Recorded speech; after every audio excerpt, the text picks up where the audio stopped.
Number 7, letter A. What is the average metabolic rate in watts of a man who metabolizes 10,500 kilojoules of food energy in one day? Okay, so basically, this is just a simple unit conversion problem. All right, they are telling you that the man is metabolizing 10,500 kilojoules in one day or per one day. And we have to convert this somehow into watts, right? Now, it's very useful to remember that watts, and we've discussed this many, many times in many problems in the past. You have to remember that a watt is a joule per second. So this is the conversion we need to do, all right?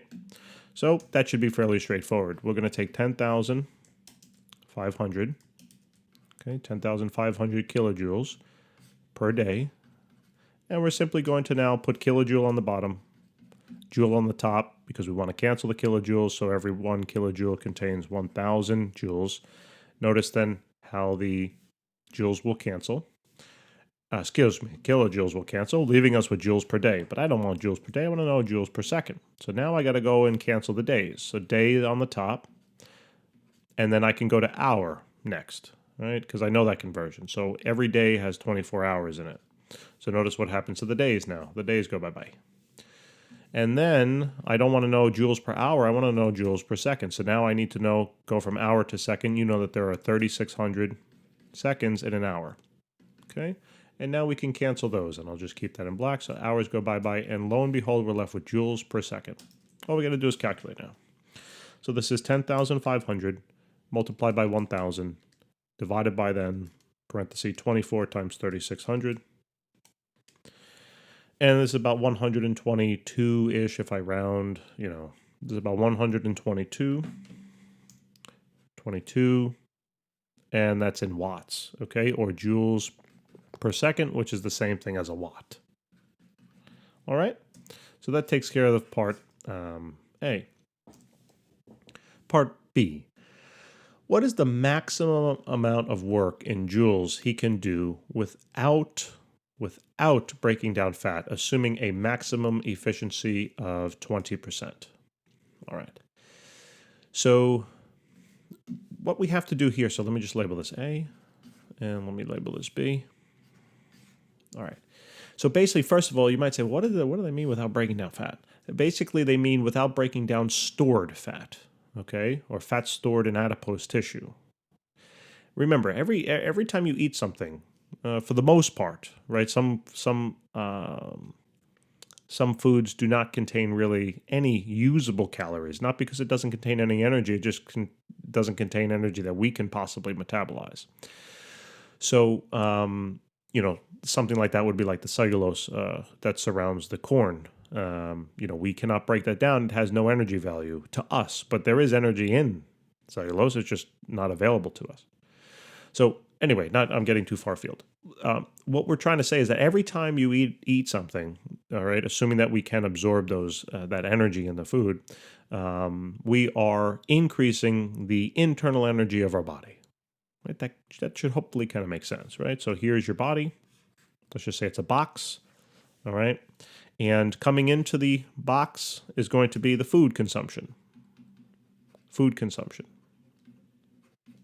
All right, and that is a rate, right? You're going to eat food at a certain rate.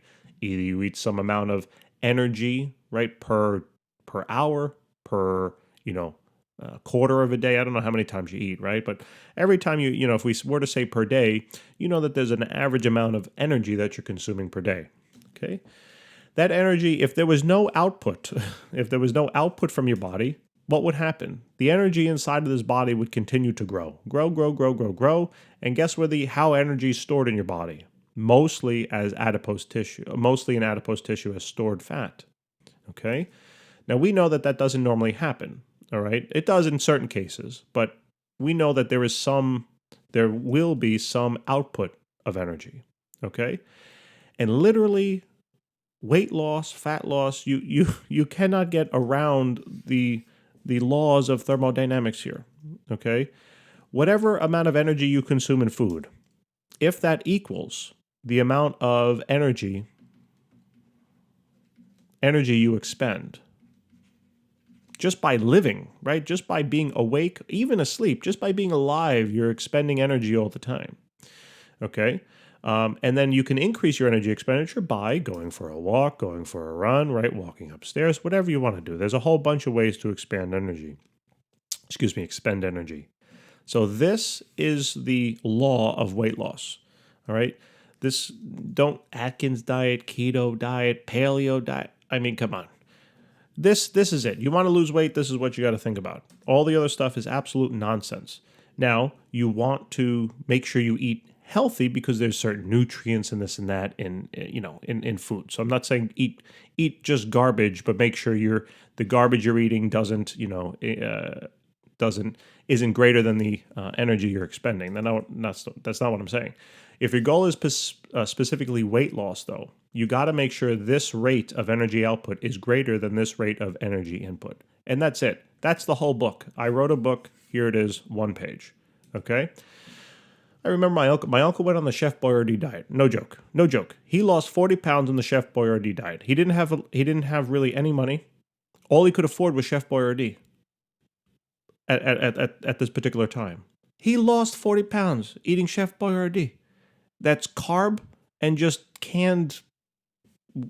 I don't know, canned disgust. I don't really eat it. I mean, no, actually, I used to. Actually, it's not that bad now that I think about it again.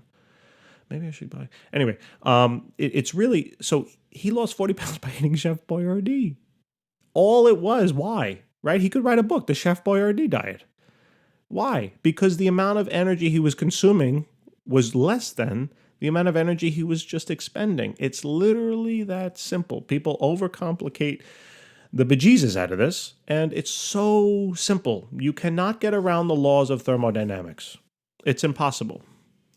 Anyway, hopefully you enjoyed that rant. I don't even know where I was trying to go with this. Where I was trying to go is if the rate of energy consumption here in terms of food equals the rate of energy expenditure, right? The amount of stored fat here should not go up. It should remain constant, okay? And if the energy expenditure were to be greater than the food consumption rate, well then that extra energy here has to come from somewhere. It didn't come from the food you ate. Where did it come from? It came from your stored energy. It came from the stored fat that's inside of your body. Okay? That's what they mean here without breaking down fat. That means that the rate at which we're expending energy better equal exactly the rate at which we are consuming energy. Okay? That's what they mean. Anything greater, if the energy expenditure is greater than the energy being consumed, well, then you will start to begin to metabolize fat mass. Now, it's not only fat mass. There's also other things that will become metabolized as well, but mostly fat mass. Okay? If food consumption is greater than energy expenditure, well, guess what? The reverse happens. We're going to store that energy somewhere, right? Energy can't be created or destroyed. It's just transferred. It's going somewhere, right? It's going into the midsection. That's where it's going. All right? So let's get back to the question. I could probably talk about this for another 40 minutes, but if anyone's still with me, good for you. Good for you. I'm sure a lot of people skipped over this, but I find it interesting. So what is the maximum amount of work in joules he can do without breaking down fat? Okay, assuming, by the way, he has a 20% efficiency rating. So now we got to put efficiency into this as well. So no matter what, this is always the case, okay, that the rate of food consumption in terms of energy, if it equals the rate of energy expenditure, we will not be breaking down any fat, all right? So we found already that, hold on one second, maximum work in joules. So actually, this is actually a good question because, hold on I'm just thinking, maximum amount of work in joules. Do they mean the maximum amount per day? Do they mean per second? Do they mean per year? They didn't say at all, right? That being the case, I am kind of free to choose, whichever value I want. Since they told me to calculate watts, I'm sure they want me to do it per second. But again, you might interpret it differently, which I couldn't argue that you're wrong. You'd be right too. There's a couple of ways to interpret this. Anyway, so first thing is that the maximum efficiency is 20%. So we know first that, all right, so let me now erase this for right now, okay? But let me just talk about the output here. Okay, so the person is consuming, meaning the energy is coming in at a certain rate. All right, so the energy inside the body is going up at a rate of 122 joules per second. In order then to not need to break down any fat, that means that's the rate of energy that has to be output. Okay, but now remember, there's really two ways that energy is output, and actually that's even better. Now that I'm thinking about it, here, watch. So I'll say that this is the rate of energy input, and we are consuming. It says 122, or that's what's being metabolized. So therefore, that's what has to be consumed. So 122 joules per second on average. All right. Now, what has to happen is 120 joules per second has to be output. But there is not only one single output here.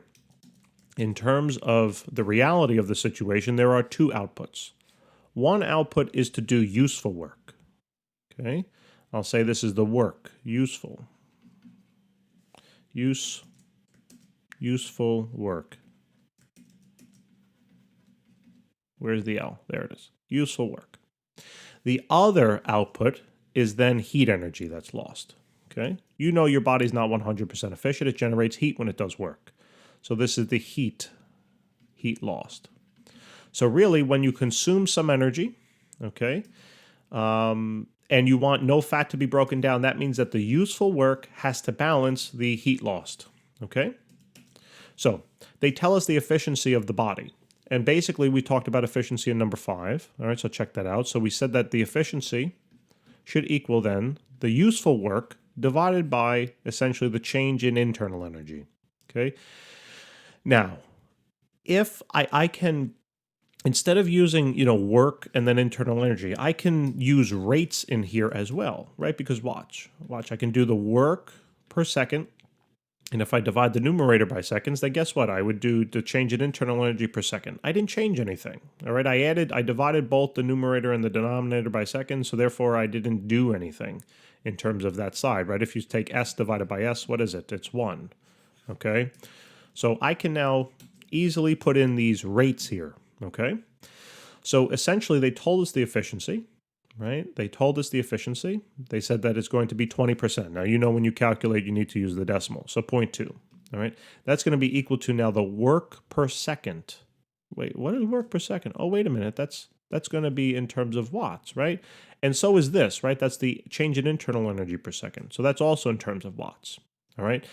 Now, remember, this is total internal energy, and this is useful work. So this is the rate of useful work, rate of useful work. And then this is the rate of metabolism, essentially. Okay? That being the case, we want to find, it says, what is the maximum amount of work in joules he can do? Meaning the work being done is the rate of useful work they want. So I'm going to write that as now the power, essentially. Because you remember that work per second, right, which is really joule per second, is a watt, which is power. All right, we've gone over that many times. And then this right here, rate of metabolism, that's what we found over here. They're telling us that the man is metabolizing, or the person, it says man, whatever. The person is metabolizing 122 joules per second. All right, so that's the metabolism rate. Now, this should hopefully make sense. When I solve for P here, what do we get? We get that it's 0.2 multiplied by 122, and it's 24.4. So basically, they're saying that 24.4 watts, okay, or AKA joules per second, right, is the maximum amount of work this person can do, because only 20% of the total energy that the man is metabolizing is being converted into useful work. That's what efficiency is all about. That's why I want you to check out number 5. So basically, in terms of now this little diagram here, I can say the useful work being done is at a rate of 24.4 joules per second. And if I asked you, the question doesn't ask you, but if I asked you now how much heat is being lost per second, how would you figure that out? If no fat is being broken down, well, you'd say if this is the amount coming in And I know that has to balance the total amount going out, but there's two ways that it can go out. Right? That means that the remainder would be the heat lost, meaning I take 122 and then subtract the 24.4, and it's 97.6. So this would be 97.6 joules per second being lost as heat. So you would only have to do this amount of useful work in order to burn this many joules of energy per second. All right? And then you can all figure out, you climb stairs, you can do all these calculations. It's kind of cool. You can figure out then the amount of energy it takes to climb stairs because you're changing your potential energy, right? And you have a certain mass to yourself, and what's the height of the stairs. You can find the change in energy there, right? That would be like the useful work. But in order to climb the stairs, you're doing more work than that because your body isn't 100% efficient, which is great, right? Which is great. Even though meaning in terms of you're actually burning more than that, right? But in terms of the actual amount of energy you have to input, it's still a tremendous amount to really burn a lot of calories. All right, that's kind of why it's so difficult. All right. Anyway, compare his work output with the daily output of a 187 watt or that horsepower motor. I mean, just compare it. Well, it's less, right? How much less you can do the division. If you wanted to find a fraction, you could take 24.4 divided by then 187. So this person works at about 13% or 0.13 of a 187 horsepower motor. Okay, meaning that this person can only output this amount of useful work relative to the motor. Okay, so about 13%, roughly. All right, guys, thanks for tuning in. I hope this video helped. All right, I really find energy metabolism interesting. If you really understand the fundamentals of thermodynamics, all right, you will begin to realize all the nonsense that's out there in terms of weight loss. Everyone wants a quick answer. Everyone wants this. It's only human nature. However, it's all BS. Guys, thanks for tuning in. Please remember to subscribe, and we look forward to helping you in the future. Take care.